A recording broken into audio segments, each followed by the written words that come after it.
এতদিন তার এই চেতনা কোথায় ছিল? কি বলবো তার কথা বলেন?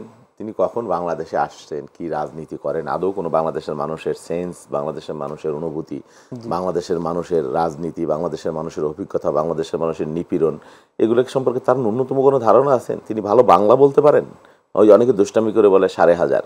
আসলেই তো উনি হঠাৎ করে কখন কি বলেন উনি জানেন না। প্রথম দিন বললেন বাংলাদেশের মানুষের কি হবে তাচ্ছিল্য করে, একটা হুমকিও দিয়ে।